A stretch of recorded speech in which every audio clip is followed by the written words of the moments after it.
As our meeting's being live streamed. Okay, everybody. It looks a little different format, but Superbike Genius tonight. We've got Richard Stanboli, the attack boss over there at Fresh and Lean Attack Performance Yamaha Racing. But tonight we've also got the addition of the ultra smart Canadian Marshall. Is that an oxymoron? Ultra smart Canadian? maybe. Not really sure. Yeah. Make sure you say brake lever. Yeah, and I can talk to you about the levers. Yeah, and he's calling us from a boot the other side of the few doors down the way here at the hotel. Yeah. So Darren Marshall. For those that don't know, Darren Marshall, all season long, except for the preseason test. I do remember seeing you at the preseason test, and then for whatever reason, you got on house arrest or something. Like what's going on? Yes, all the COVID travel restrictions and getting things renewed. It was quite problematic. But we were able to come up with a good solution that worked very well for us through the season. So it had a lot of advantages actually. But it's good to be back with the team in New Jersey and building those relationships and working through the issues live firsthand. It was good. Yeah, I know. Corn Dog said that he was way happier with Marshall gone. Yeah, working remotely. That's kind of funny, but also true. No, but you kind of were famous for accepting the team trophy on the podium via remote. So that was yeah, that was interesting. Yeah. So you know what? This season's been kind of crazy, and Richard and I usually we start in order and we talk about the qualifying and we talk about all the races and kind of all the stuff that goes into those races. And you know what? This weekend,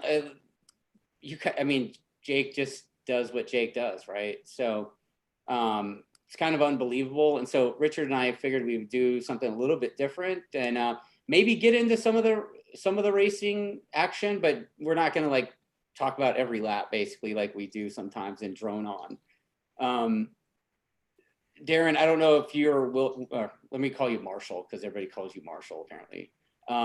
Marshall, maybe later in the discussion, we could pull up some data overlay from the three riders because it's kind of interesting to see, how different they are, maybe take Jake's 1:20.0 lap and compare that to the fastest laps of the other two riders, Josh and Toni. We could do that. Okay. But so let's talk about it, man. Richard, how did you get Toni as a third rider on the team? I know he was super excited and I know that he did pretty well at pit race, but he must have made quite the impression with Yamaha, yeah? Well, it was more of a safety thing. For Brainerd, we had, Josh calling us and telling us he's really, really sick. And then it turns out to be COVID. And we had to have JD drive 13 hours through the night and sleep in his van. And it was just a last minute cluster, and then the similar thing happened last minute. We got the call from the doctor saying that Josh would not be allowed to race. And then we had to the last minute fly Toni in on a red eye. And it was a last minute cluster. And then this go around, Josh was having his first child, and it was supposed to be due right on that date or on Thursday or the Wednesday before. So we didn't know exactly what was going to happen. Any complications would happen, and then we would have that last minute ordeal. So we just said, you know what? Why don't we just have Toni sign? We get Toni signed up, and he did a good job for us over at pit, and we'll just give him another shot at it. And if Josh, for some reason, has to pull away, then we keep our obligations with Motor America. We keep our obligations with Fresh and Lean and all of our other sponsors that require us to have two riders in the field. Getting injured through the weekend is one thing, but not showing up at all is a whole nother story. So to keep our obligation the way it is, we said, you know what, we'll just take an insurance policy and have Toni ride the bike. And and if everything went well with Josh and we split the team up, split up our assets. We brought in We brought in Evan Steele from ESP. Oh wow. So we moved Lee over to Toni, had Evan help out Lee, and then I ended up crew chiefing 2 guys, which was a little bit of a challenge, but it was fun nonetheless. I mean, Tony's pretty unique in the way he sets up a motorcycle. He rides it like he's 500 pounds. I mean, he rides that thing like a freaking brick. He doesn't like any transfer, but at the same time, it takes away from some of the physics of the motorcycle that these things are good for, like pitching over on the nose to get a bunch of front grip, or transferring weight to the rear to get a bunch of rear grip. All those things, all the pitching and stuff he doesn't like, but he also wants a bunch of grip. So he's quite the challenge to tune for. And the fact that his size is so small that he doesn't have the ability like Jake does to move his body around the motorcycle to influence the mass, the center of gravity of the bike. So you end up with a platform that's very, very flat, and you ask it to do a number of things that are almost physically impossible. So he was a challenge, but it was fun to work through those challenges and get to the pace that he was at. So, I mean, how different is it having a third rider on the team? You said you basically just split up the crew and add 1 guy, but that's gotta add quite a stressful situation to the paddock, right? It was only stressful at the pit wall when a number of occasions they all pulled in at the same time. Okay. Because Marshall was doing electronics for all 3 guys, and so you got to plug in and and then you got to go talk to the rider and see what his feelings are. And so we had numerous times you had Josh and Toni and Jake in at the same time. So my attention had to be split between 2 guys, but I always kept the priority on the full-time riders, which was Josh for me. And then John, of course, just focused on the job at hand, which we told him, your priority is 100% Jake, and his crew stayed exactly the way they were. We just pulled 1 guy off of Toni, and then brought Fernando in, who was like the overall tire guy to help Will out on Josh's bike, and I crew chiefed both those guys. But Marshall jumped in, like I said, and helped as much as he could. And of course, Lee is very experienced, and so is Will, and so they're able to pick up some of the small pieces.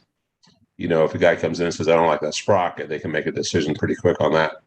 So, yeah, it went pretty smooth. The bikes ran flawlessly. They did everything they're supposed to do. The biggest challenge was finding a setup for Toni, honestly. For Josh, we put all his 2018 stuff on the bike.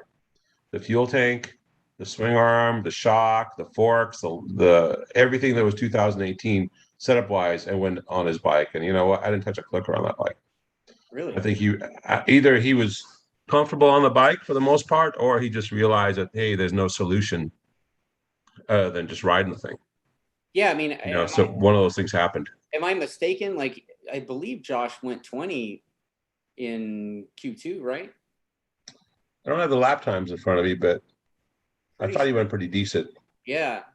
I mean, it was almost like he'd could it be that having Toni there helped motivate Josh to go faster, or what do you think that was? Because I mean, that Josh that showed up this event was a much happier go lucky Josh. Yeah, it was the guy that should have showed up at the very first test instead of the unhappy, grumpy, I'm not going fast enough, I'm not beating Jake Josh. He kind of accepted his position, and he worked pretty hard every session to improve his pace, and worked with Marshall on the electronics to improve his pace. And he ended up actually tearing away from some of the ideas he had before. Like Marshall can explain, but he had a lot of TC cut initially because he wasn't comfortable on the bike and he wanted to have that security blanket. And it was actually slowing him down. So he had Marshall pretty much remove almost all of that. And so at the end, his strategies were very similar to what Jake was using, and same with Toni. So that was a step in the right direction, in my opinion. And his pace got better and better. I mean, still couldn't match Jake's pace, but it was getting better and better as the weekend went on. So, this is really what you're saying. Maybe that's why Josh was able to basically murder Laura Baz going into turn 5 almost every lap, right? Yeah, I mean, he liked that fight. And I like Baz's riding. A lot of people picking on him for being too aggressive or this and that. I mean, I kind of gave the Westby guys a little bit of crap about complaining that Baz was too rough on Matt. I mean, Matt's a pretty hardcore rider too. Yeah, And so I don't mind a little mixing and scrapping as long as nobody falls down. To me, it's all good. And so I like to have an exciting race. And Josh and Baz had a pretty much a punch out fight for 3 races in a row where I think Baz beat him out in the first one, and then he beat out Baz with a podium spot in the next 2. So it was fun to watch. Yep. So, having 2 out of 3 of the official team riders this past weekend on the box, all 3 races, and then basically having an attack performance sweep of all 3 podiums, like that's got to be pretty special for you, right? Yeah, I think we've done that before last year too. But yeah, it was nice, especially at this. It was all 3 races was Yamahas, all attack performance equipped motorcycles. So it was, Jake, Matt, and Toni in one, and then it was Jake, Matt, and Josh in the next 2. So yeah, I thought that was a pretty good showing of our wares, I guess you can say. It was fun. And now you guys are headed into Alabama after having Jake win 16 races in a row. I heard on the broadcast for race 3, Greg White said something about how, at the start of the season, everybody kind of expected Lower Baz to be the favorite to win. And I do remember seeing that online, and you and I, and Marshall too, because we were at the preseason testing, but everybody, not anybody anywhere was mentioning Jake's name, and all of us were like, dude, nobody knows. I know. I'm like, we have a ringer. Yeah. And it was like, we saw it at the first test. I mean, between Marshall and Corndog filling those spots over on Jake's side, I mean, it's a completely different rider. And I've actually been wanting to talk smack to Marshall all season, but he's been in Canada. So you can always call him. I'll give you his number. Oh, great! Can I tell you his number right now? I'm sure he wants phone calls from me, dipshit from Southern California. Get all your fans calling him. Yeah, the interweb doesn't have any COVID restrictions. It can still get into Canada. Oh my goodness. So Marshall, could you tell us a little about what you've done to help Jake get going? Because I mean, the guy we've seen all year is not the guy we saw last year at all. And Richard and I have talked about it at length, but since you're here, it'd be kind of nice to see your take on it. I mean, it's a combination, obviously, of a bunch of things. What he learned last year for sure. Just, I think, getting beat by Cameron and things that Richard was talking with him about trying to work on. Certainly, I think worked on some of those. But then I think the largest component that I would have brought to it is the way we apply all the strategies to the motorcycle that basically makes it a calmer motorcycle and able for him to be consistent. Corndog and I were talking this weekend, the consistency of his races this weekend and then previous ones as well, but especially this weekend is just unbelievable. Every lap within a 10th or 2, every sector within a 10th or 2. It's, that gives you a guy that's just really, really, comfortable on the motorcycle, really confident in what he can do with it, how he can get into the corner, the lean angles he can use, how he can get to the throttle, how he can roll in the corner. So the biggest thing we worked on right from the beginning was Corndog and I spoke, over the winter about, how we wanted to approach the, testing. And I explained how I'd like to approach the strategy, spoke to Richard about it as well, a boot. And, Richard and I spoke a little bit about it and had a little bit of a difference in kind of our approaches on that. But Richard was good and said, well, let's try it and see what happens with him. And we went there, and it's it's a little different about just being a little more, I guess, proactive in how you apply torque and engine brake as opposed to being reacting to what the bike is doing. So basically just set out with altering the, the torque settings for when he applies the throttle, without hurting top speed on the straightaways, being able to and have the consistency on tire life for the end of the race, which is a couple of things that, I had experienced, the way that I approach the strategies seemed to have some positives in that area. So that was really what we worked on. The first test was the torque management and along with the engine braking to try to have it so that corner entry and exit were just smooth and, trying to minimize the drama there. So then he can just think about, braking and throttle application without worrying about keeping the motorcycle on the track.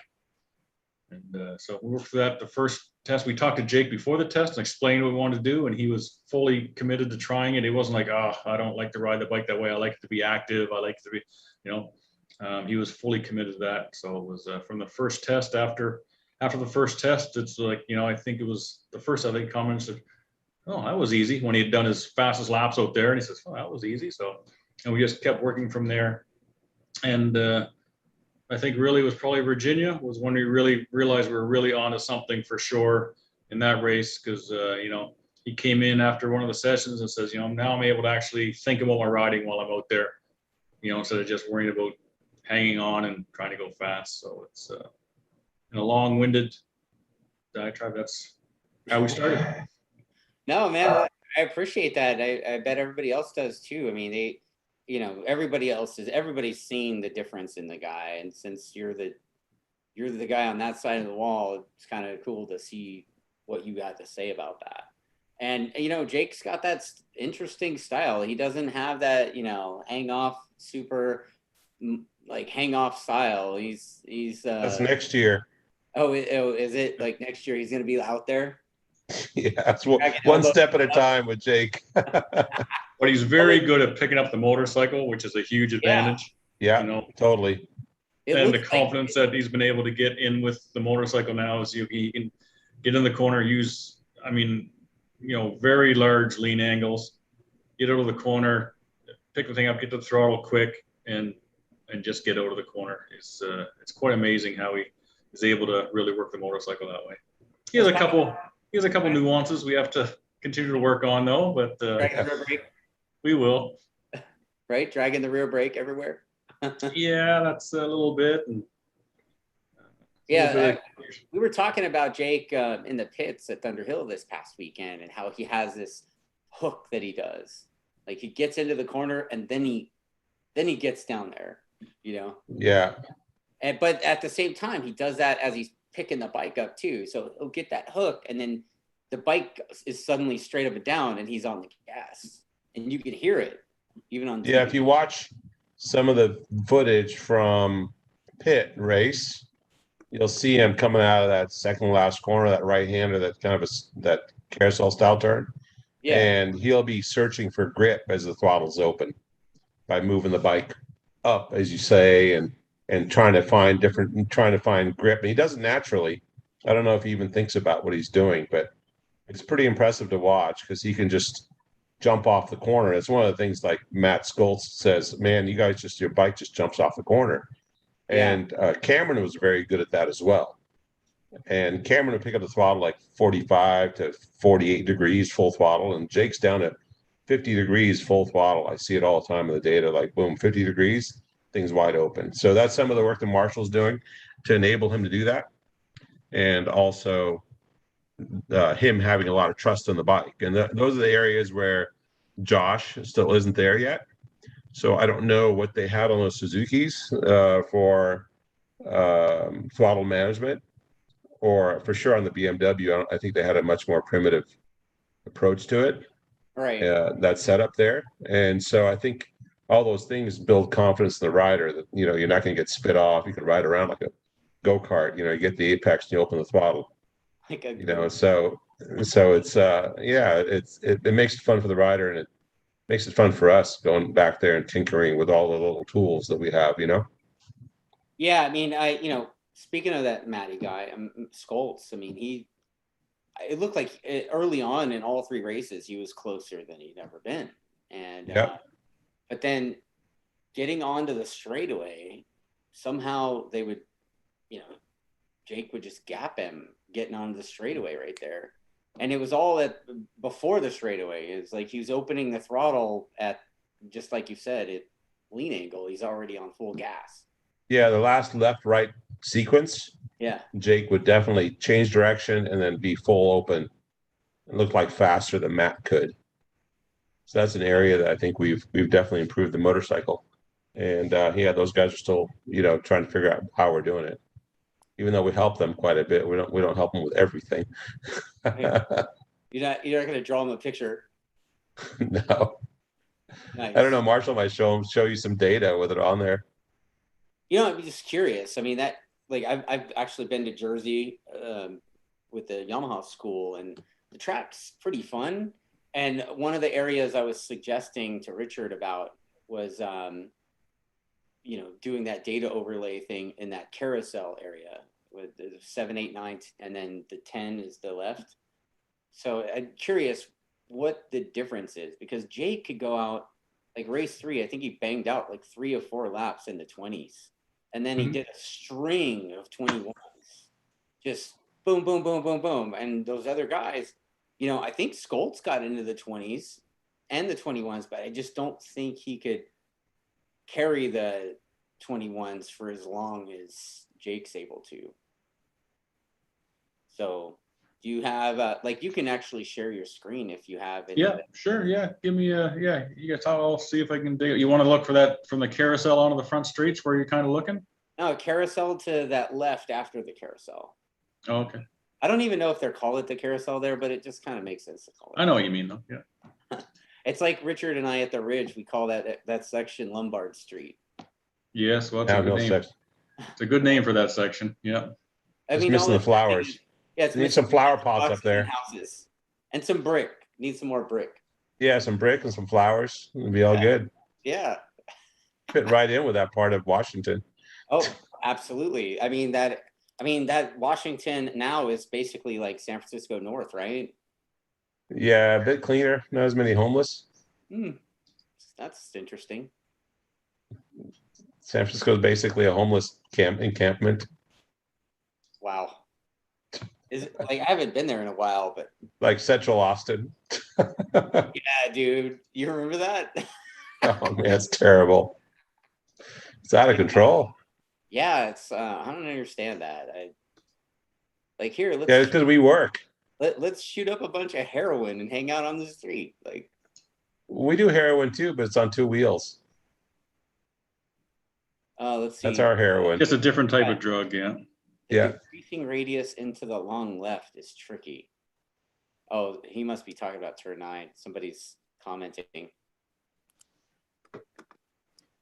Actually, that left after the decreasing radius is tricky, because that carousel, I can remember getting sucked into that and going, oh my God. And you end up wide on the next one, you screw up the left. Yep. Yeah, I think. Yeah, that's the tricky part there. Races, but he ended up passing that guy. I think it was Baz that passed him, or Cam Peterson, I forget. But he ended up getting past those guys again. I think Toni ran wide in there too at one point. Yeah. Okay, so Marshall's sharing his screen. What do we have? Ooh. So just this is the overlay in that section that you're talking about, between with red being Josh and the blue being Jake. Okay. So some of the things you can see on the top is let me get rid of one of these here to start with. So this will be this is Jake going through there. So you can see the top one is the throttle, and the bottom one is what the actual throttle plates are doing. So Richard and I talked a little bit about this. So we'll show a little bit of some of the secret sauce, and people can maybe try and use it to their advantage too, unless in closer races. Nice. And then down below here, you can just see the rear wheel slip, in targets. So just to give you an idea, so this is the throttle, and this is what the throttle valves are doing. So in this case here, he's asking for 70% throttle. We're giving him 53. All of those areas, through there, and then when they come out start to come out onto the left here and go up under the bridge, you can see again, initially lower gears, ask for full throttle, but he's getting 70%, just makes it a lot calmer there through the lefts and the rights. Yeah. So that type of thing. And then with with Josh, we've been working on it to get him to realize the benefits of that. And as Richard alluded to at the beginning of the year, we had a little bit trying to find his way with a bunch of things. So changing up the strategies wasn't in the forefront and wasn't allowing him to kind of do things the way he was normally doing. So there were just too many variables for him. So we ended up, I think, shortcutting that a little bit and not really putting the time into it. But in the last couple events, we've worked on a little bit more. So now if I bring in Josh's, you'll see that everything is a little bit more still. So you look on here, right? So it's just, a little more active with the throttle being the top red line and the ETV. You can see it all here, which, then ends up resulting. Marshall? What's that? Hey, Marshall, can you align those graphs so you kind of see where Josh is with his throttle opening versus Jake? And yeah.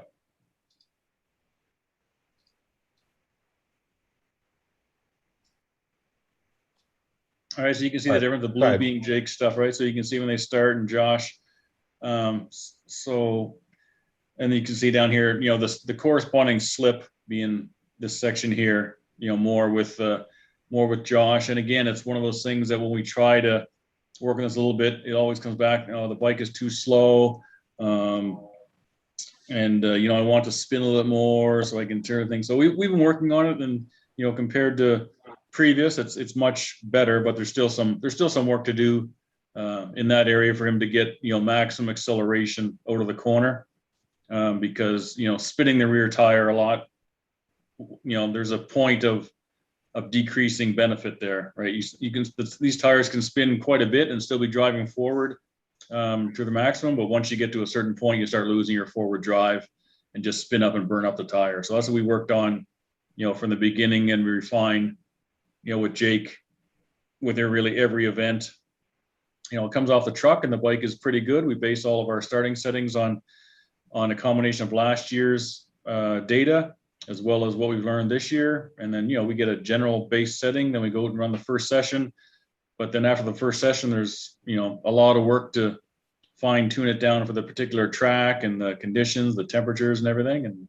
And as we get on it, by the time we get to qualifying, we've usually got a pretty good setup that we generally run through the first race. And then once we get a full race under our belt, we might make some adjustments to be able to get clean up the second part of the race a little bit better for him. So we always have some alternate settings on the buttons that he can use once he gets about 2/3 into the race and you're getting some wear on the tires. So he can change it to accommodate that and still be able to ride it the way he wants to ride without having to always be thinking about how to compensate for the changing grip conditions. Hey, Marshall, is he shifting to third right there? See if I can highlight it here. See if I got it here somewhere on this one.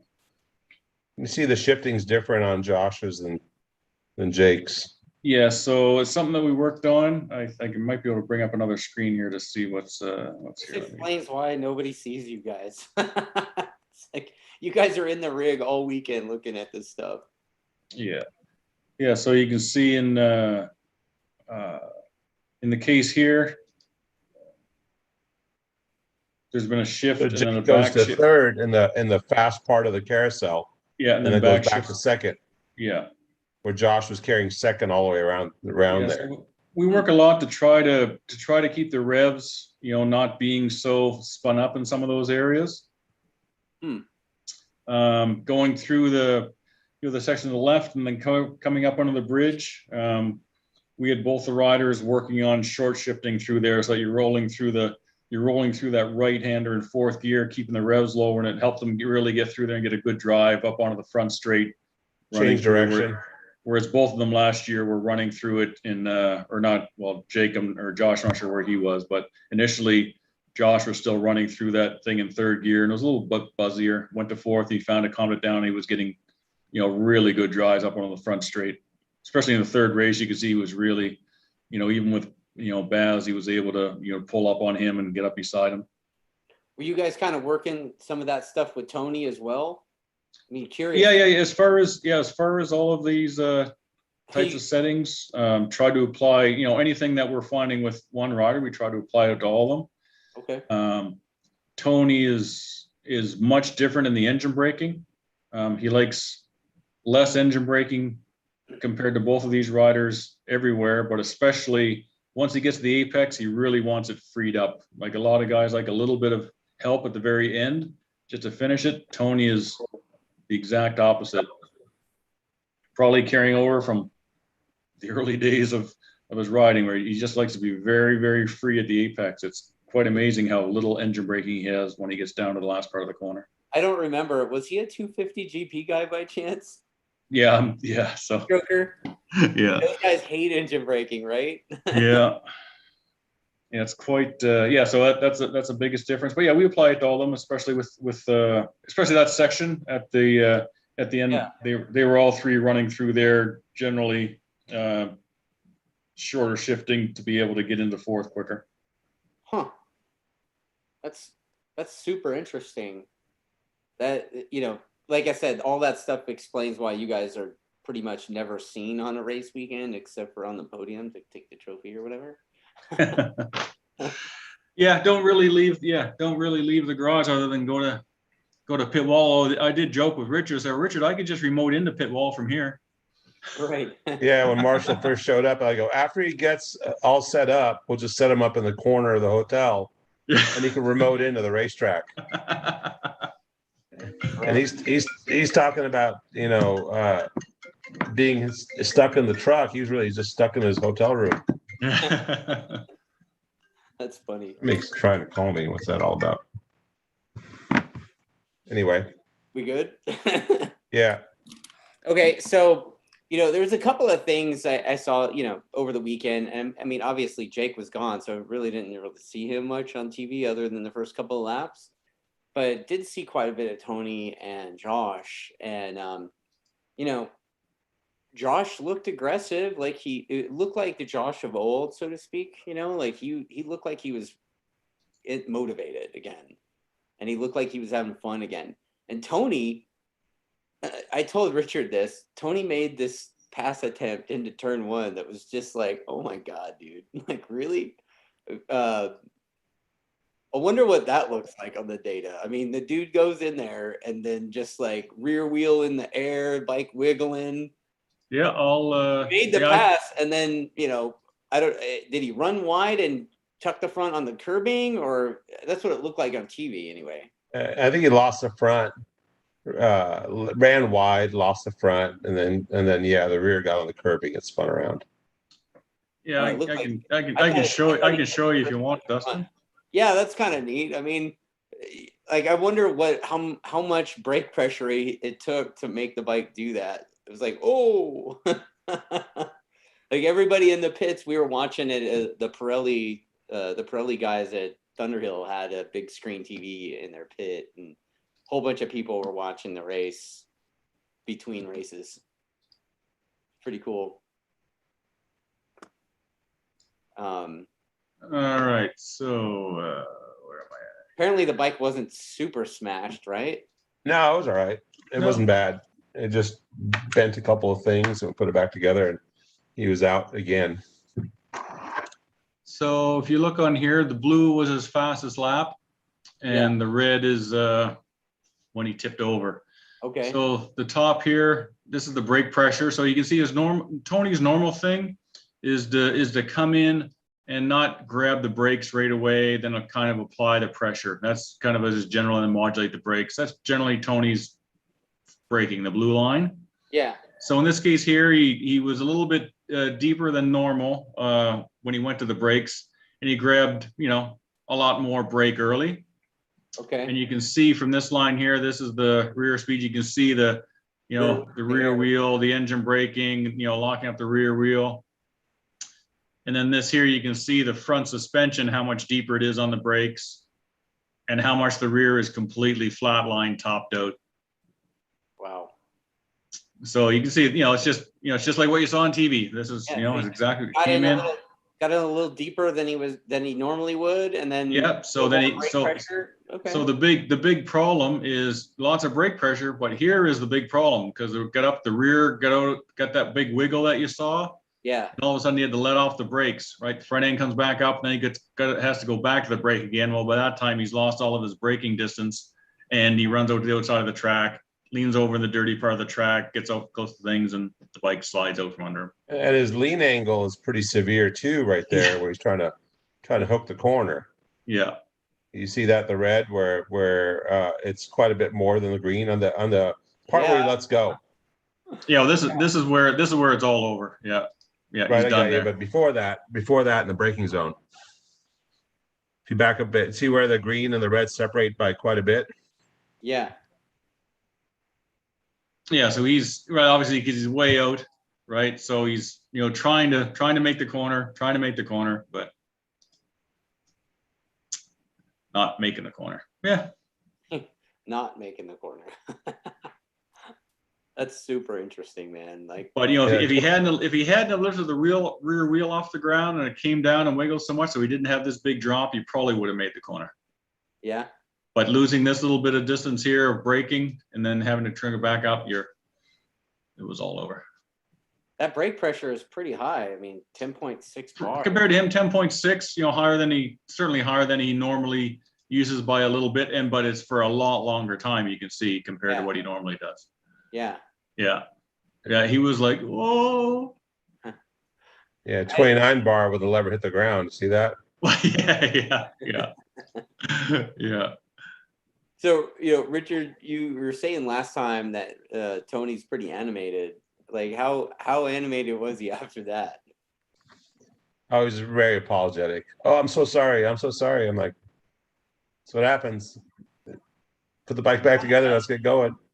I mean, he was aggressive. He got in there and put it under his Scolds, and in the first race, and I think he ended up third. But he's just an aggressive guy, fun to watch. He is. The biggest difficulty with Tony is that I don't know if this was with every motorcycle he's hopped on, but I think he tries to make these street bikes that we race, these super bikes, into Grand Prix bikes, because he's obviously has a huge amount of information in the back of his head of different things he's ridden. I mean, he's ridden for Grissini, he's ridden for Parmac, he's ridden Honda MotoGP bike, he's ridden a Yamaha MotoGP bike, a Ducati MotoGP bike, a Moto2 bike, 250s, you name it. I mean, the guy's ridden it all. So he knows what fast feels like. I think he's trying really hard to make the street bikes feel like that, but they're not the same. That's probably one of the biggest uphill battles we would have with him, is trying to make a motorcycle do the things that a Grand Prix bike does. Yeah. And even with the Grand Prix bikes, I think he likes a flatter, stiffer motorcycle. And without some of that pitching, it's really hard to get these tires, especially these Dunlops, to do the things that a Bridgestone, let's say, would do, or a Michelin Grand Prix tire. So it's a whole different kind of animal. And so I found it quite challenging to get him to where he was at. But we had some success, so it was kind of fun. And I think if I had more time with him, I could probably come up with a better solution, and some testing. But I think he would be so different than the other riders that we're working with, to the point where I don't know if any of the information that we would glean off of his motorcycle would actually apply to anyone else. Really? That's interesting. Yeah. Did you make special steering head cups for him or something? Yeah, we raked it out more. Really? Okay. Yeah, we raked it out more. 1 degree? 1 degree? 1.5. 1.5. You put a 1.5 in his? Yeah. I mean, here's for instance, with Jake, we ran a 1. With Josh, we ran a 0.5. And with Tony, we ran a 1.5. So and then with Jake's, we have a progressive link. And then with Josh, we have a flat link. With Tony, we had the in-between link. And Josh has a shock that's longer than the other two guys. And Tony's got the shortest shock. And then, Jake's got the medium length shock. And I mean, it was just everybody's bike was different this last weekend. So it was kind of fun to try to keep track of it all. So having 3 riders on arguably the same motorcycle, that kind of what you're saying totally totally debunks the trackside suspension guy that says he's got the sweet numbers, right? Yeah, he's an idiot. He's a moron.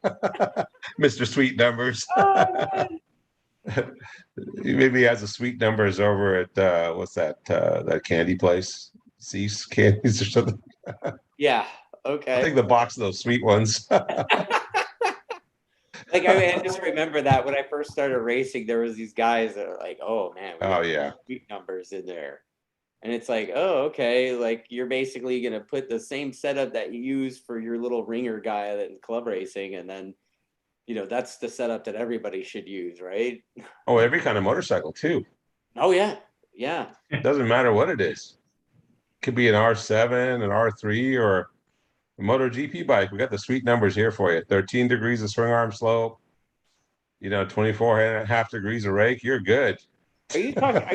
Are you like? I don't know. I feel kind of attacked a little bit. Does that sounds like the old Willow Springs stink bug setup? Probably. You know what I'm talking about, right? We were talking about that earlier tonight at dinner. And jacked up in the rear. Yeah, that's the Willow Springs. Because you remember how like the big Willow people did not know how to use the brakes. No. Like when they went to any other track other than Willow Springs, they got their asses handed to them. Oh my goodness. It's true. Well, except for Curtis. Curtis could win at like Curtis won at like 6 out of 9 nationals that one year, but that was like a million. On a twin. Triple. Triple, yeah. I know. I worked on that bike. Oh yeah, that's right. Orange County Triumph. Mm-hmm. Paul Harrell ended up winning the championship. Right. So that thing had no trail at all. That bike. We've got a guy, John McCowan. I think he's out of Colorado. I think races R1, and he says, "Have you ever tested any through rod suspension tech yet? Geometry damping? I don't know." Yeah, the through rod stuff's basically like a steering damper. It's almost identical to steering damper. The rod goes all the way through the top of the or all the way through the bottom or top, whatever way you want to view the fork. Same with the shock. It goes all the way through there. We had a through rod shock for our CRT bike and didn't find a huge advantage, at least at the pace we were at. But the real through rod stuff, like some MotoGP, is still MotoGP only. They're not using it in World Superbike either. It's pretty much MotoGP only. And that comes with a proper Öhlins technician too. So I don't think it's anything cheap they're going to give out to Moto America teams. So I saw quite a bit of chatter after the races, and there was actually a guy. I kind of went a little bit back and forth with him, just kind of making fun, and then somebody stopped it. But basically, I was like, dude, you don't maybe knowing things would help you. But something about not being impressed with Jake winning and this and that because those factory bikes are far, worlds ahead of the Westby bike and this and that. I was like, dude, those factory bikes are built by 2 dudes in Huntington Beach. Walker and myself. Yeah. Every now and then Lee comes over and helps. Yeah. And then sometimes Marshall shows up when he's not locked down by Trudeau. Right. And then John comes by because he's got dual citizenship, so he can actually get out of the country, And that's the way they're built. We get the same parts and same engines and same everything that anybody can buy off the shelf. And the Westby guys have exact same equipment we got for the most part. They have all of our parts. The only difference on their bike is they have a different fuel tank that we make in-house. So I guess you'd call it factory if you call it the Attack Factory. And then we have a swing arm that we made at the Attack Factory again. Yeah. Where they use a suitor. The Attack. Everything else. And then we have, we're a factory team. We're the Attack Factory. Yeah. I mean, you guys are technically a factory, but I think we are the official team. That's the part where they get confused with. Yes. We are Yamaha's official team. So we represent Yamaha because we're subcontractors of them. Yes. But above and beyond that title, everything's done in Huntington Beach. Yes. So I think where I was going with this is that a Yeah. lot of people don't realize, I had this misconception about efforts like this as well. And I've known you for 20 years or whatever. So like I've been going to your shop, and I've always known you're a small shop, and it used to be Santa Fe Springs, and now it's Huntington Beach. It's been Huntington Beach for over a decade now, right? 2009, end of 9. Yeah. Yeah, that sounds right. Yeah. Anyway, so you guys, Great place to work. I've always known the effort that you guys have, and I knowing you, I always thought even Yoshimura back in the day. I think I told you this story, Richard. I always thought Yoshimura I thought everybody was like that. And then I went to Yoshimura, and they had like 5 buildings. They had like a building just for the race team. Like, what, dude? Like, how is this guy with 3 or 4 dudes working there beating up on these guys? Like, how is that even possible? So creativity. Creativity. That's it. It's the only way. Well, the fact that fact, and then also the fact that what most people also don't know is, during a race season, especially leading up to the start of it, you don't really ever go home. No, I do. It's not for many hours. Right. Exactly. You don't get a lot of sleep, is what I'm saying. You're not getting this year has been actually quite a bit better. Yeah. Because we carried over a lot of our tech from the previous year. Still, we worked pretty hard this year. We did quite a bit of engine development, which was kind of a waste of time because the Yamaha engine with just even the minor mods is capable of winning races. And because we're always cutting horsepower instead of adding horsepower. So right. The horsepower is a luxury. Like if you had a bunch of power, it might make it a little easier at the end of the straightaway if you really nose to tail with someone to make that pass. But it's not going to help you get that lap time. It just doesn't do that last little bit that you need to get that lap time. It's all done in the braking zones and in the acceleration off the corners where you get the lap time. Yeah. So that's the other thing is, you have attack basically just dominating. And, I was explaining to the guys that were unimpressed with Jake dominating. They're like, oh, he should dominate World Superbike then. But that's a different level because that there from 12th place up, they're all Jake. Right. And they have really good techs, and they do have more money to do a little more development, a little more time to do development, and they have more technicians. So they may have, 6 guys on the team that are like Marshall and I, technology-wise, But some teams, that's actually sometimes a little deceiving too. Like I know how many people they have at YME in that World Superbike team, and it's not as many as you think that are technically capable. Yeah, but they're the Yamaha starting to dominate World Superbike too, right?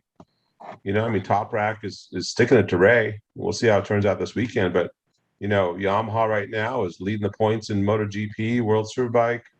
They just won the off-road, the motocross championship, and won this championship in Moto America. They're leading the points in BSB. I don't know, for a 2015 bike that keeps evolving, it's doing pretty damn good. Like it keeps doing well. That company's doing well. So Chuck Chiquetto is commenting, and he says I don't want to hear from that guy. He says he's tired of Richard telling the truth. Yeah, that's about it. And then Mike C. I don't know if that's Mike Canfield or not. Might be Canfield. Yeah, yes, you do. Anyway, so he says, what are Richard's thoughts on allowing the 1100cc Ducati Panigale S and the Aprilia RSV4 into Superbike? Would they need to be balanced with RPM limits and or weight? I suppose if they can get some more entries, but what's wrong with a Ducati that's there now? It's 1,000 cc's. It's basically a MotoGP engine that revs to 16,000 something. It should be faster. I don't know why it isn't. Well, I think what the person's suggesting is that the model of Panigale the person's talking about probably is quite a bit cheaper up front, like privateer effort level, maybe. Yeah, see, there again, we get into this cheaper thing. Mm-hmm. And until people sat down and made a budget for one of these teams, I don't think they really know what they're talking about. Right. Because the cost comes into in with the staff, not the motorcycle. The staff, the traveling, the hotel rooms, the getting the semi truck across the country, which is bigger than Europe. You know, I mean, you could run a World Superbike effort for probably about the same or less money than we do, Motor America. That's the problem. Right. You know, I think it's time that either the Motor America helps us find non-endemic sponsors or helps the teams out if they want it to grow. It's not about the motorcycle. You can get a motorcycle and you can build it up. Whether you build it up slowly, you buy secondhand forks and shocks and all the things. Like we sell a lot of our equipment off at the end of the year, so we get the latest, greatest, you know, one with the newest valve in it or something like that. And so they can pick up stuff secondhand pretty cheap, you know, from Chiquetto's team. You know, they may want to get rid of their forks and get some newer ones or whatever. So all that stuff can be done. The motorcycle relatively cheap, probably about the same price or just a little bit more than the club racers are spending their bike. So why isn't every club racer out there winning Superbike races? It's the staff and the traveling. That's the most expensive part. All the other stuff they talk about are reducing price by getting a bike that's a little cheaper. Good luck building that thing and the amount of money you got to spend it to make it competitive. It'll cost you every bit as much as the other one. Yeah. Why buy a Yamaha? I think Yamahas are cheap. The Yamaha's way cheaper. The Yamaha's cheaper than the Ducati anyway. Like, and apparently, if you get one of the TAC factory bikes, you know, you could win races real easily, much better than Jake can. Yeah. I got nothing on that one, dude. Yeah.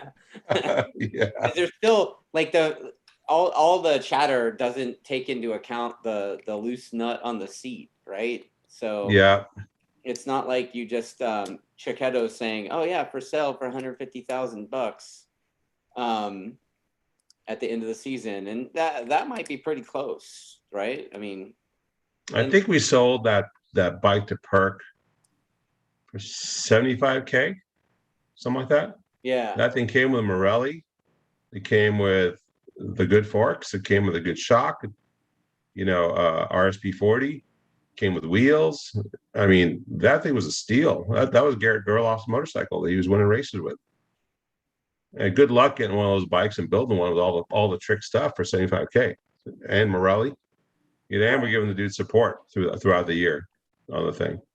So $150K, yeah, that's out there.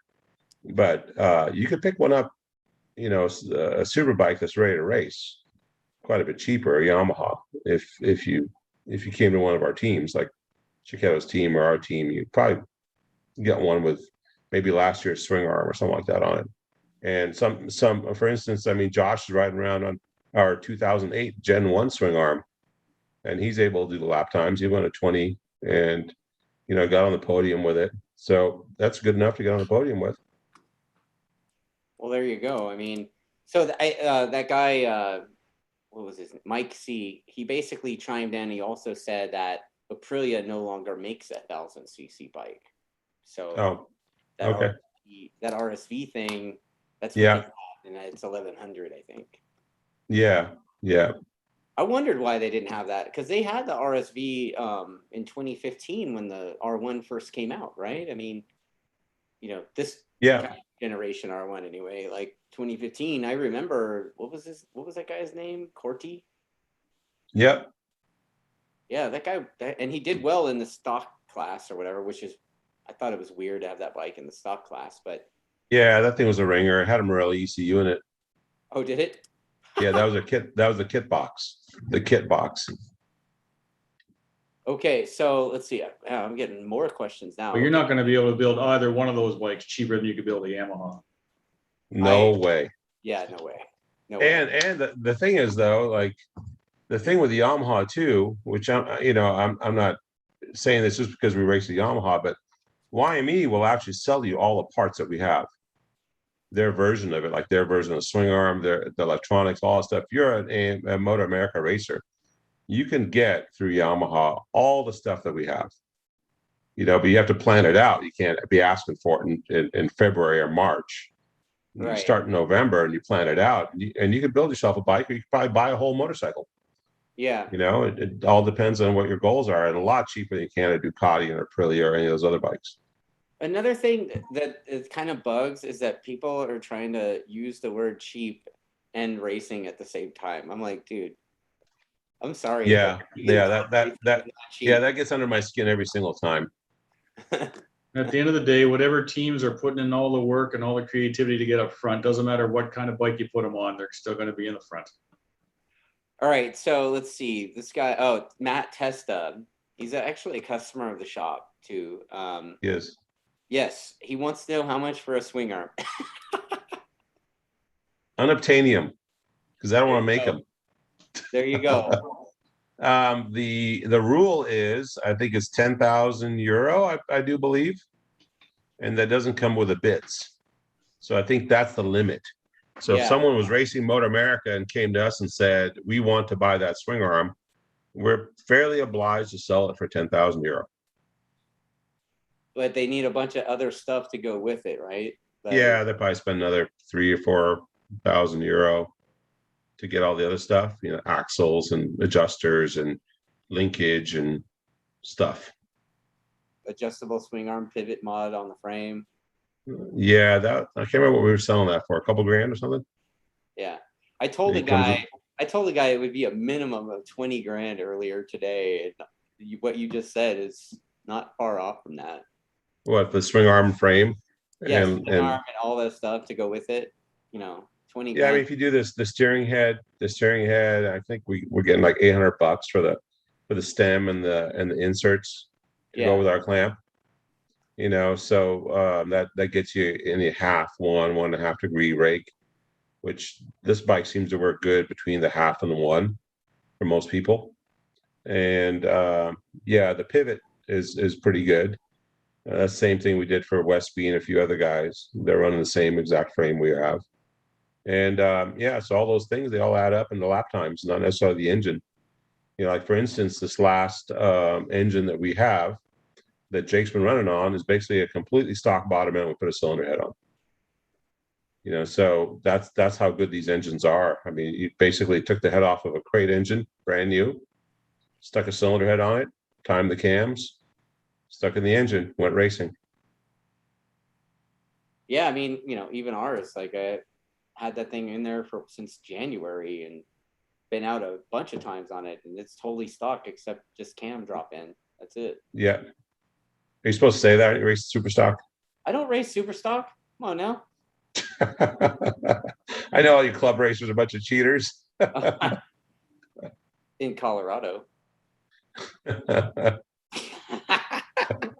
Yes, I said that out loud because I know there's a Colorado dude watching.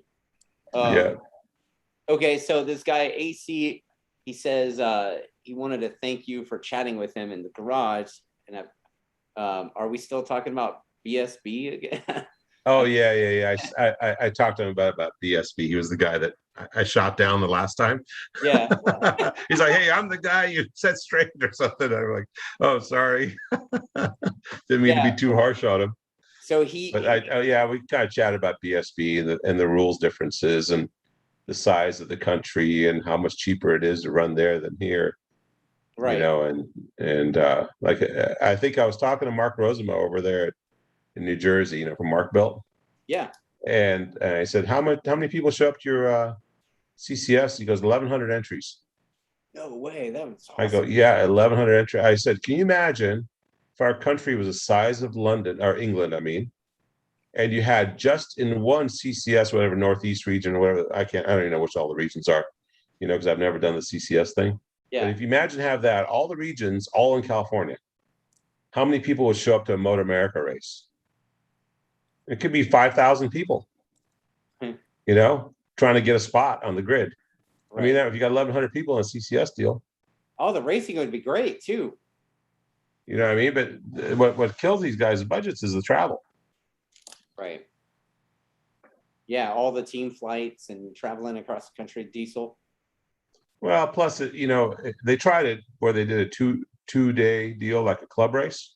Right. And it was too difficult to get all the classes in and get enough sessions and all that stuff. So that's it too. When you get the pro level, the sessions are there's so many people and so many sessions that it's very difficult for them to get it all in there within 2 days. It never worked. The 2-day program where guys came in on basically Thursday and raced Friday. Came in on Friday, raced Saturday and Sunday. It just didn't work. Yeah. Well, I got some more questions from people. Let's see. Let's see here. Congrats on the #1 plate. Good seeing Westby getting #2 also. Yep. And that your BSB buddy, he wants to know if you think Cowie or Honda will re-enter Superbike. I sure hope so.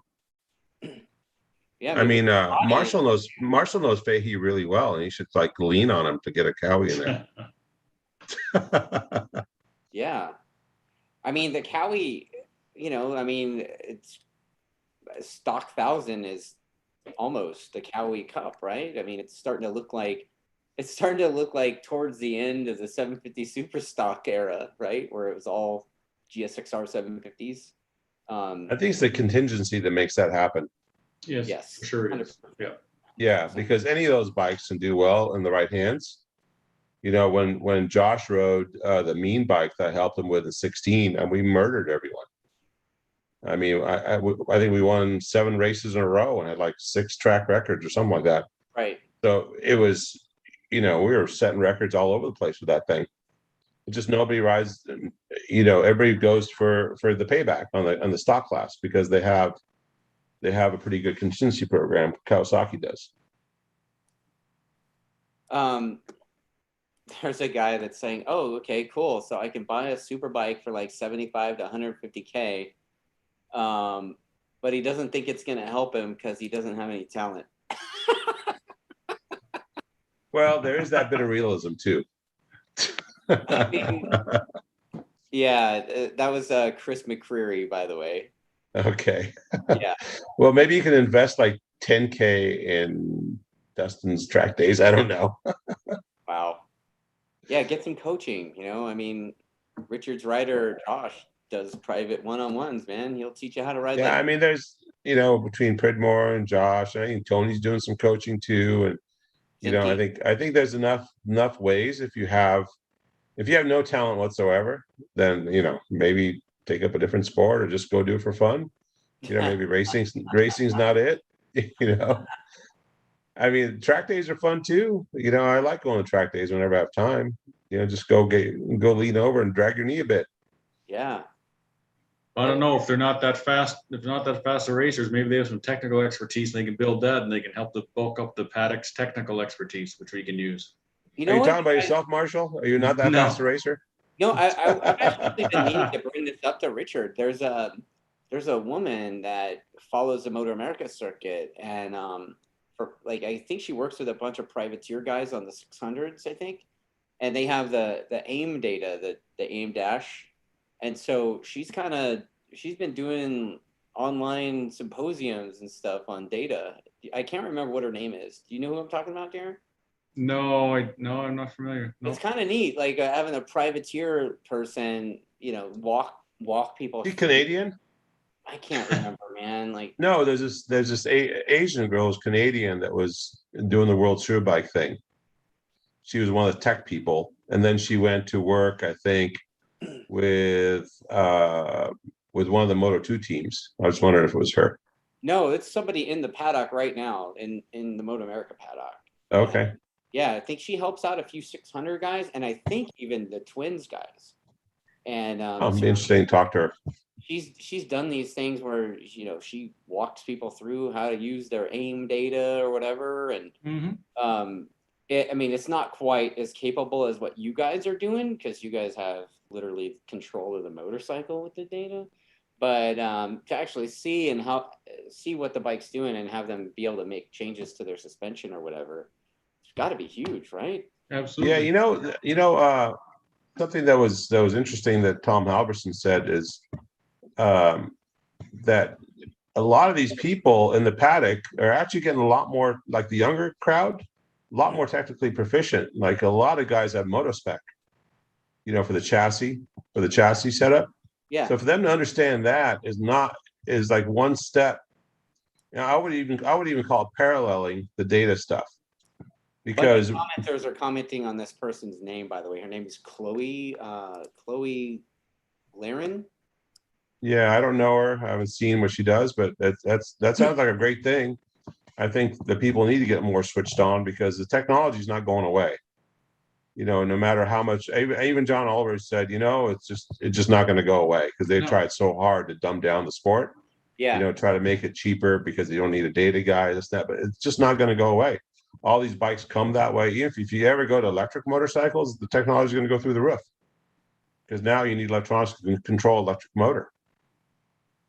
So it's something that Marshall pointed out, but definitely the technology side, I think, needs to be bolstered in this series. That would really help the competitiveness for sure. Yeah, so Testa's asking how come there aren't any newer 2020 plus R1s in stock 1,000, and I think you alluded to that earlier. I think it's the contingency payout, right? Yeah, you'd have to ask the people racing that class, but I imagine it's because they get paid back. In Superbike, if you're a premier team, you get a pretty decent chunk back from the series. So the series really is doing a pretty good job. I mean, I've probably said this before, but if you're finishing the top 5 regularly, you can get back $100K from the series. No kidding.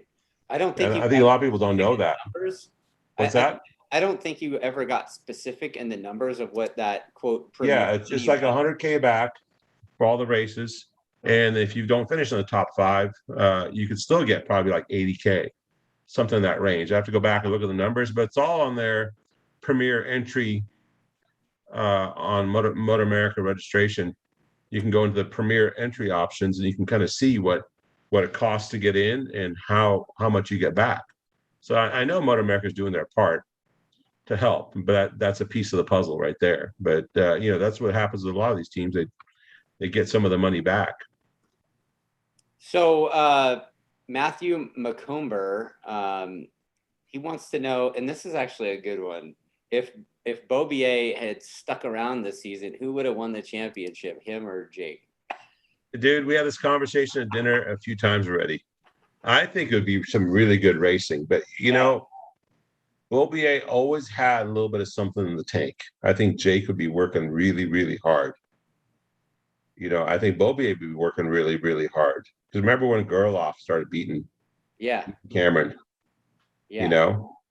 And like if Cameron stayed, we would just elevate the whole level of everybody, right? Yeah, no, both guys would have to be going for it to the end. Yeah. If we look at Cameron's times, like he did a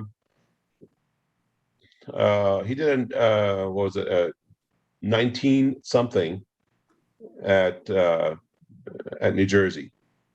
Jake wasn't able to do that 19 something, but Cameron always had that little bit of something, to get him a little bit. But Cameron also would check out and do some really fast lap times in the beginning and then go slower than Jake's going now. So it'd be interesting to see if Cameron could maintain that pace all race long. So Cameron last year, like I said, he would go out, check out, get 5, 6, 7, 8 seconds, and then he would just cruise. And some of the lap times at the end were not as fast. So the overall race pace now, I think, with Jake is faster. Right. But so you don't know where Cameron would have been if he was pushed that hard. You get what I'm saying? Yeah.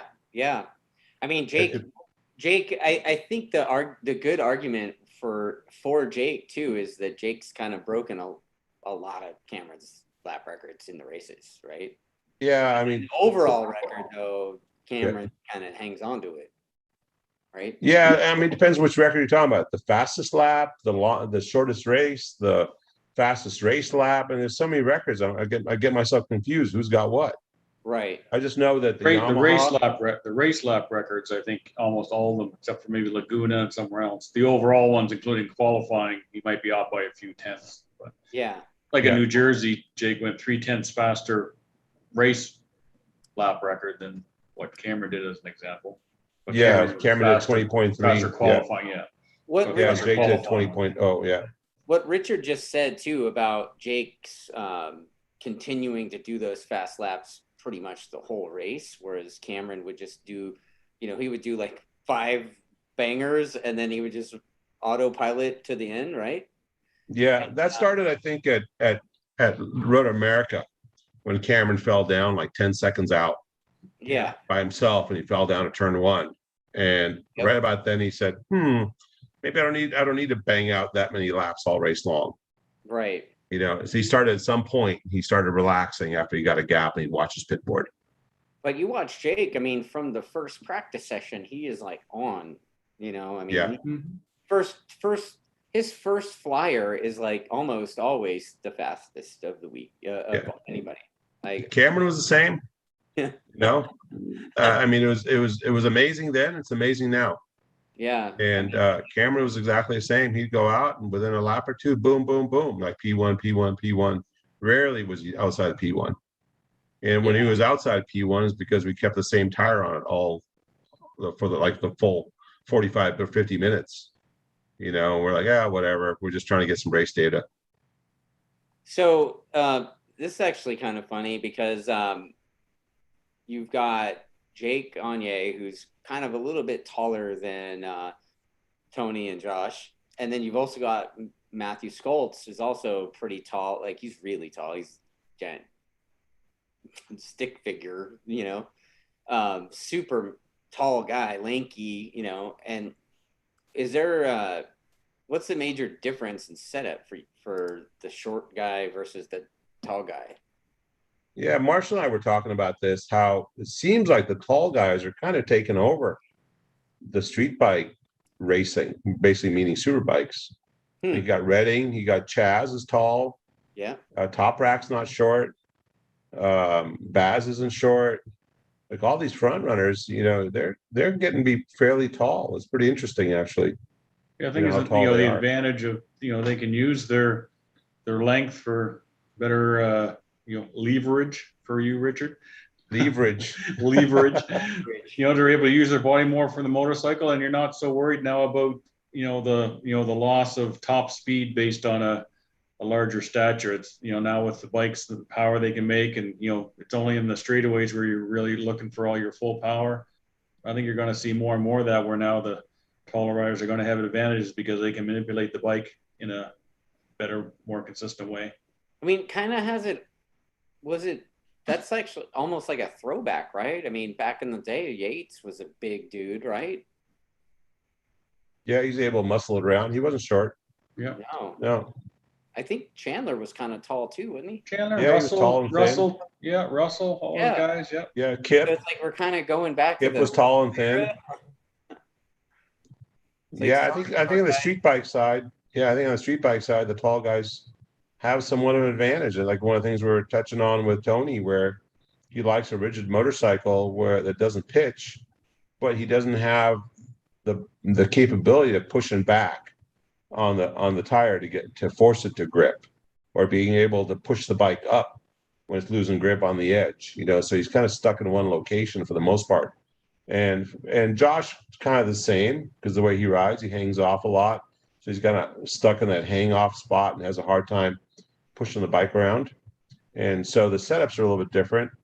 And I think there is some advantage. You can see it with Skoltz, and you can see it with Baz, and you can see it with Jake for sure, and the amount they're able to move around the motorcycle. So, I wanted to go back and touch a little bit about the championship and how, Richard, this is the second year in a row that your team's brought home the #1 plate. So tell me how that feels for you guys, and like what you guys think that's going to lead towards the future, if anything. Yeah, we talked about that too. And people ask me, hey, are you really excited? And I kind of made this analogy. It's like if you're driving home on the freeway and you're going home and nothing happens, there's no accidents, there's no storms, you don't get a flat tire, and you get home on time, you're like, hey, I'm home. But if you spun out because there was ice on the road and you got a flat tire and some dude almost rammed you, by the time you get home, you're like, holy crap, I'm home. So the season's been kind of pointed in one direction, and it's been so predictable. you know, that once you get there, you're like, oh, okay, it's kind of what I expected. There isn't a lot of isn't a climatic event, you know. So it was like last year, you know, not a whole hum, but yeah, it feels good, but it doesn't feel like we had this great massive fight for the whole year, you know. So basically what you're telling me is you're just like trying to figure out where you're going to put the banner. Yeah, pretty much. If we have one of Cameron's, they go below that one or next to it or something. I don't know. Wow. You know, having the shop win 2 championships in a row, I mean, that Yamaha's got to be pretty stoked, right? I mean, Yeah, you know, the boss over at Yamaha Europe sent us a little email that said, can you tell us your secret to this domination with a little smiley face, you know? And I said, secrets? Are you kidding me? I said, I've watched Top Rack ride and watched your motorcycles. I'm pretty sure you guys are the teachers and we're the students. right. Yeah. So in the comments, a bunch of people are talking about, Matthew McComber also wants to know what your favorite track is. I haven't asked this before. I don't really have any favorites. Everyone's got its own challenges, and I don't know. I like Road America, but favorite track, we always do good Laguna Seca. I guess I like that one. Laguna is a pretty fun track. Road America is a fun track. I guess one of my worst tracks is Brainerd. Used to be one of my favorites. But now it's weird. It's got that weird, like, they cut the. Yeah, just the facility was just not that. They need to work on the facility. You know, you don't have a place to put pit boards out. You had to start in a weird spot, and you know, just logistically, it just wasn't great for the team. Okay. But you know, still Brainerd, and Brainerd was an icon back in the day. Yeah. Yeah. So there's a bunch of people going back and forth about how, you know, how good that Chloe person is to help the privateers with the data. So that's pretty cool. There needs to be more. We have her on one day. We should. Like, I'll do like I'll add her to the round table that we do. She might run circles around Marshall and I. Well, no, maybe she'll pick your guys' brains and learn, you know, add stuff to her own program, right? So let's talk a little bit about the other riders, you know, how they're going along. You got 1 weekend left. And, you know, obviously this past weekend, Matt Skoltz on the Westby team, man, he's like right there, it seems like. Yeah. So yeah, he's halfway there. He's bridged the gap between that. He used to be in that group, I think, at Ridge. I mean, I don't want to take any responsibility for it, but we gave them a little bit of assistance after Ridge because they were struggling so bad. And they seem to have been able to take that ball and run with it, you know? And so, yeah, that team's definitely made that jump, and we're happy to support them and you know, fly the OMAHA banner, all of us kind of together. We, like I said before, we kind of treat them a little bit like the B team, whether they think that or not. But you know, like the not the B team, but a 3-rider team, I should say it that way. Right. Kind of treat it more like a 3-rider team instead of a, you know, the other Yamaha team. Right. So I know in the past when we raced Suzuki's, we there was some inner paddock competition. You know, the M4 guys had Suzuki's and we had Suzuki's and Yoshimura had Suzuki's. There wasn't a lot of collaboration, but between the Westbys and us, there's quite a bit of collaboration. So, you know, when we need an oil filter, they need something, they need to use our priming tool or whatever. We're always talking back and forth and helping them out. So yeah, I'm glad to see him pick up the pace, and maybe he'll give Jake a good fight here one of these days. You know, before I move on to the next writers, that Chris McCreary guy commented, and he asked you, what track is the hardest to set up for?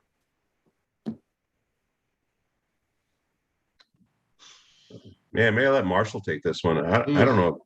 I don't really think any of them are really that hard. Not that we go to anymore, because we don't go to Sonoma anymore. Sonoma would give everybody heartaches. I like that track. Yeah, no, I'm not saying don't like it. I'm just saying if it's a track that would cause a lot of people a lot of angst to get around fast. They go around in circles with the setup and things. But now I don't know if there's really any that are really to that level. I think there's some tracks which have really, really bad grip and chatter. So I think one of those tracks is, I think, Pit Race. Even though we do well there, that place is always notorious about causing chatter and giving up a little bit of grip in some of the corners. So whether it's the way the track surface is, I think that one's kind of tough. It's not a tough track to set up for, but it's tough to figure out how to get around some of those idiosyncrasies. And the other one, I think VIR's got a little bit of grip issue in the last corner and in the turn 1-2 area. But for the most part, I think most of the tracks, I think we're pretty comfortable going to all of them, What about Matty Testa asked this, but seriously, what about Daytona? Like, I heard that Moto America might go back there next year. I think they're going to run the 200 is what I heard. Oh. But I don't think they're going back there per se with the full no Superbikes. I think they're going to run the 200, and I heard something about baggers running around there because I think they tested tires with the baggers and they were able to keep the tire alive. I guess the baggers aren't fast enough, even though they're heavy, to damage the tires. But a Superbike we're just going way too fast for that place. It'd be pretty scary getting around there on Superbike. It'd be fun to watch. I mean, I was thinking like, hey, how about the 200? Like, have Superbikes come back to the 200. you should ask Jake Zemke about what it's like to ride a very powerful Superbike around Daytona. Yeah. You were on that team, right, Marshall? When Jake we won that thing? Yeah, we won in 2010. Yeah. Yeah. And he said it was one of the scariest things he's ever done. Yeah, it was gnarly. He says things spinning and sliding against the wall at that speed, and sometimes you don't even know if the tires are going to stay on the rims. Oh, wow. So do you guys have, if Moto America runs the Daytona 200, are there any possible plans for an attack Yamaha 600 to go? Yeah, the gears have been turning in my head now. I have to be honest.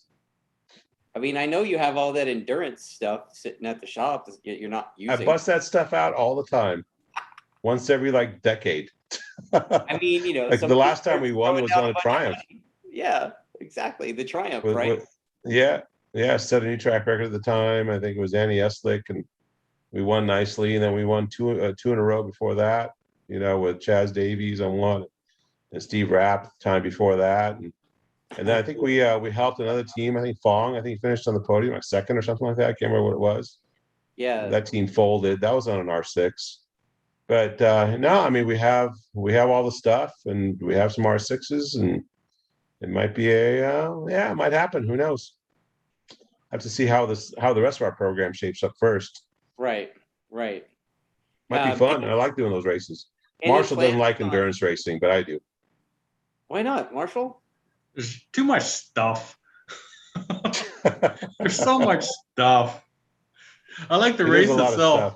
The race itself and all that, and then the strategy, that's all good. It's just so much stuff. Yeah, it's a lot of stuff.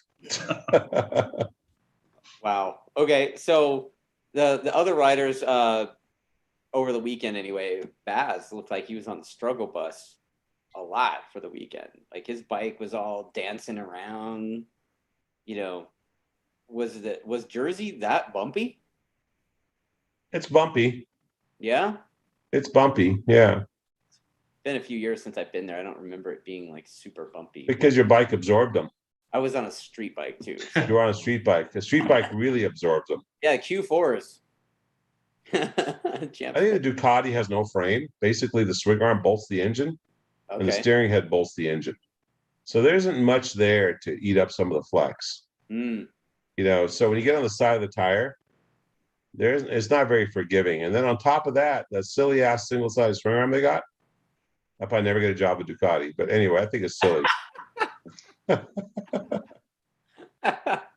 If I had one of those bikes and if I wasn't stuck to that swing arm, I would just take that swing arm and chuck it in the garbage and build a double-sided one like we have and put a normal wheel in it. And just like MotoGP, they don't have that silly swing arm on there.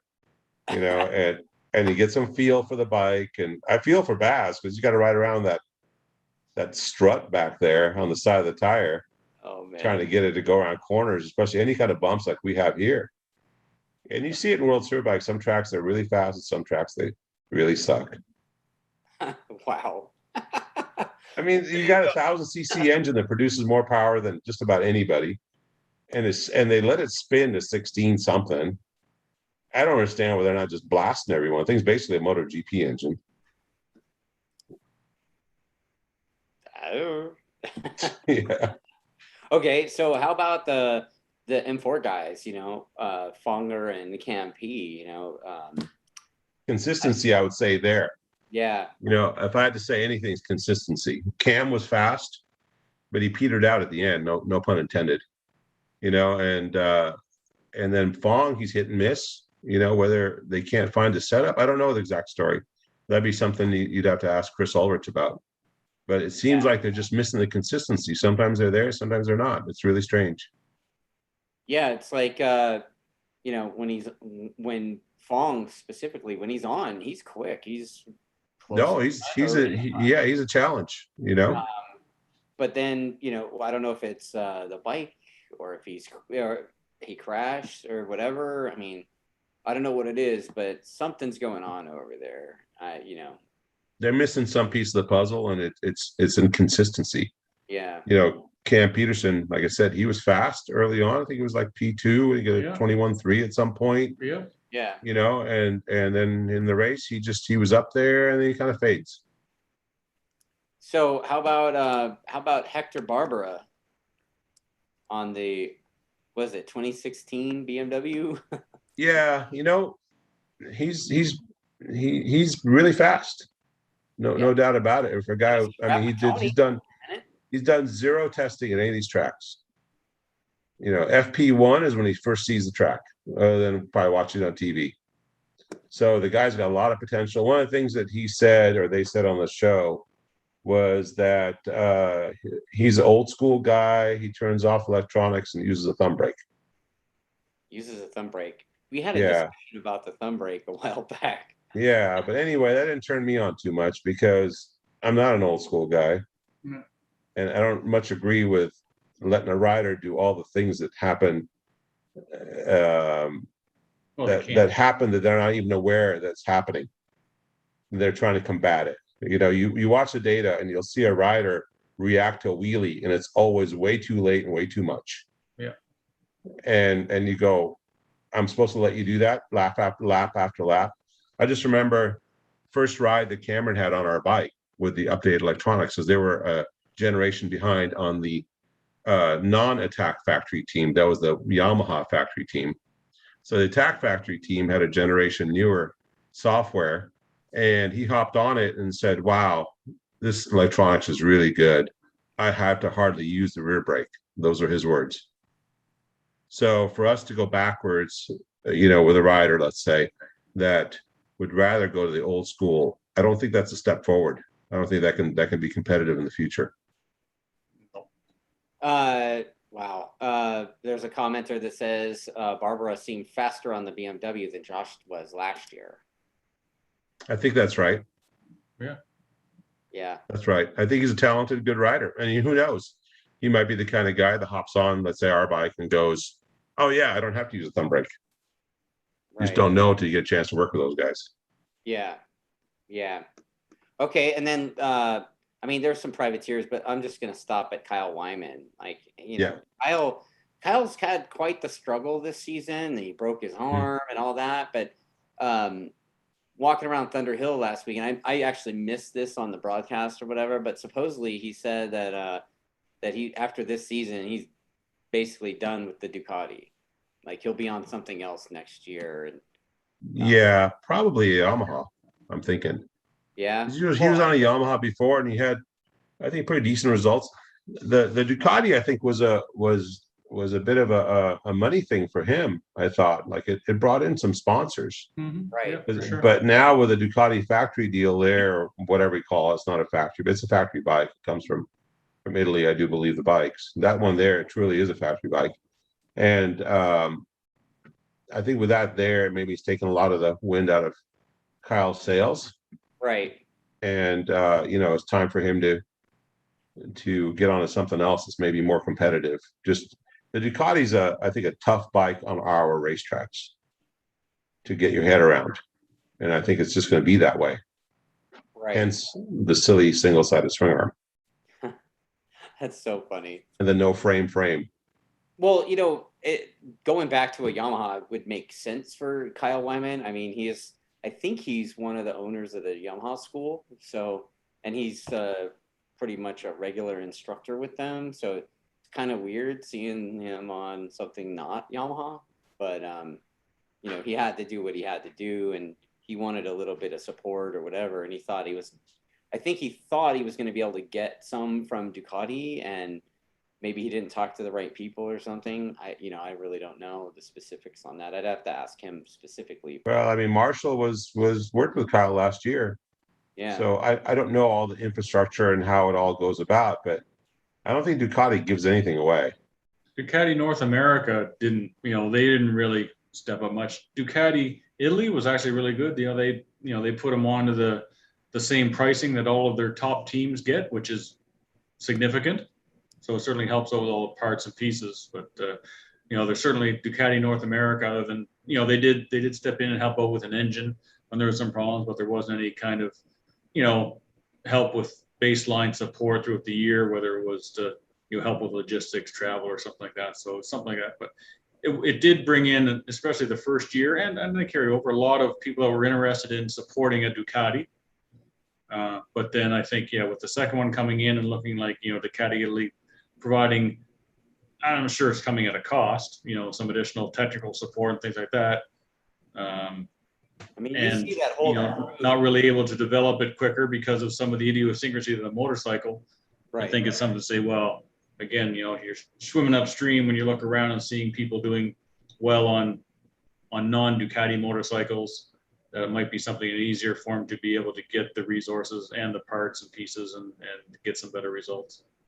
Well, I mean, at the beginning of the season, Richard had a whole plan to set up a whole bike and everything and build an engine for Jason Aguilar, right? Yep. I mean, privateer guy, unfortunately his budget or whatever fell through, but I mean, Jason Aguilar would have had basically the same bike you guys have and the same bike that Westby has, arguably, right?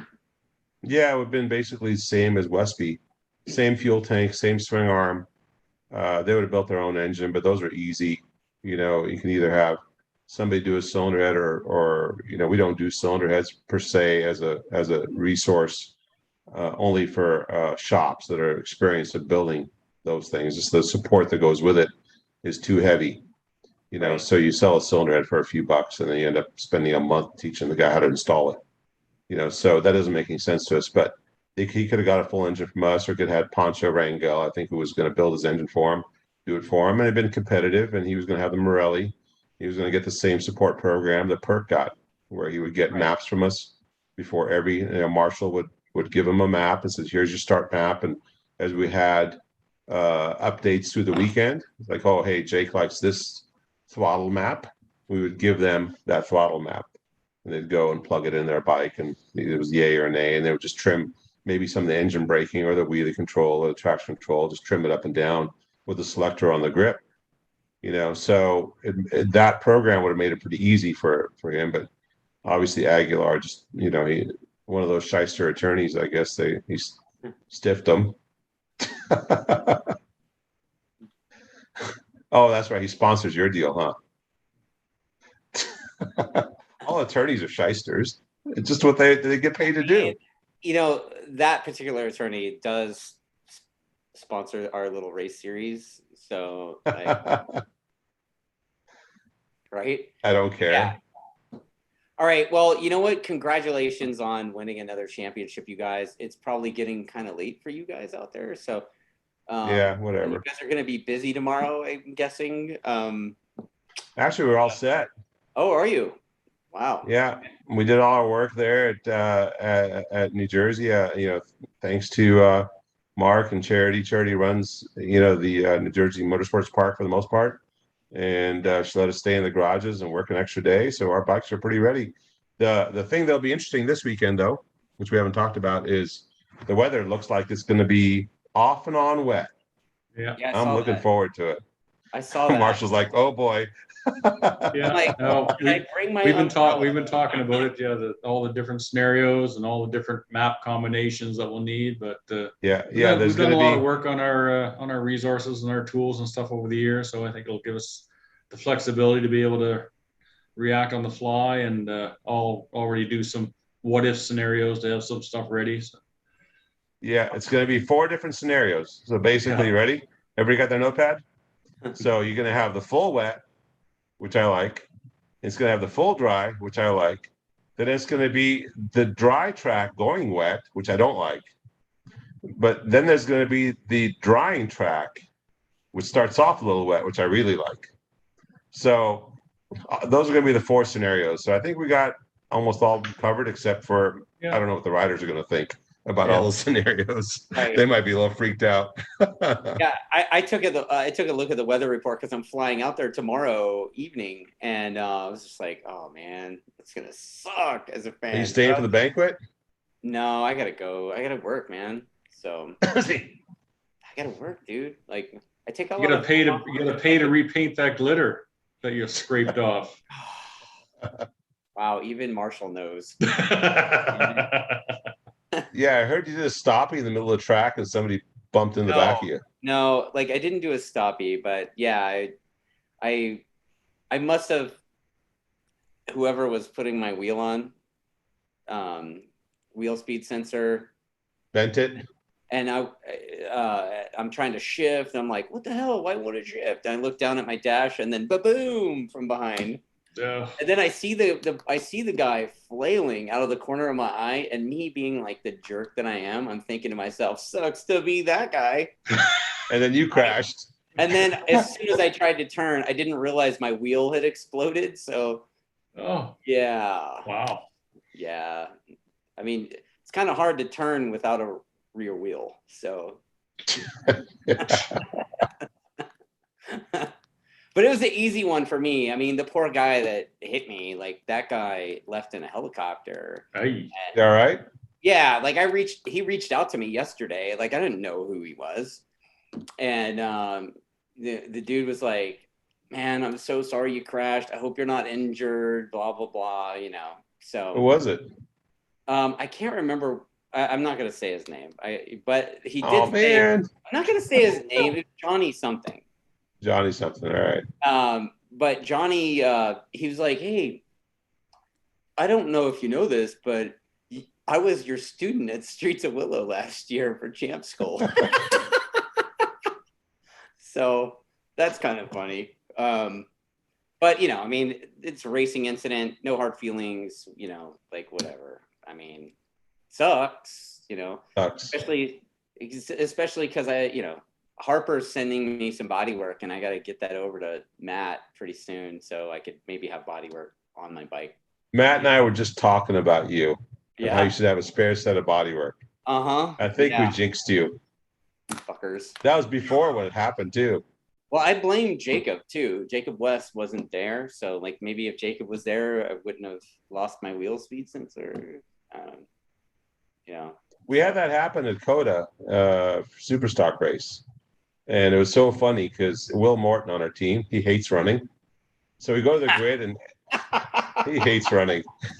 The dude cannot run at all. He's winded like he goes like across the truck. He's a pretty thin guy. He should be a good runner, but he cannot run. So Josh goes and does a lap, and apparently the Dunlop guys, I think, bent the wheel speed sensor. And so he goes and does a lap, and comes in, it's like, it's not shifting. So I go through the diagnostic screen, and it's like, oh, it's throwing a wheel speed code. I look at the back speed sensor, is bent. This is the year he won the Superstock championship. Right. And so I'm like, oh, crap. I go, Will, it's bent. See if you got another wheel speed sensor. As he takes off running to the truck. And no sooner does he hop the wall to go over the truck, I just grabbed, I think we had some pliers or something, and I straightened the thing. We spun it, and we got the thing to read all the way around. you know, and then he came back with this wheel all winded and looked he was about ready for the ambulance. Like, oh, too late, we fixed it. So we have a guy commenting on the weather this weekend, and they said basically for you, Richard, to get your writer translators ready. No, we're good with it. We're good with the weather, man. So that's funny. But I definitely will have some rider translators. Oh, always, every round, right? Yeah, I was trying to find the Canadian, you know, speech box, but it was basically duct tape across the mouth. I was going to use that as a little, you know, so that we can figure out a boot and the lever and all the other words that they spit out up there. Wow. I couldn't find any duct tape. All right, to use it as a prop. Well, you know what? Good luck this weekend. I'll see you guys Friday, and yeah, kick ass like always. Let's see if we can get 3 more wins. Yeah. Sounds good, man. I don't know. Don't jinx it. We'll do what we do. We'll do what we do. That's all we do. There you go. All right, All right, guys. dude. Later. Marshall, good times, dude. Thanks for Thanks, joining. Dustin. Thanks.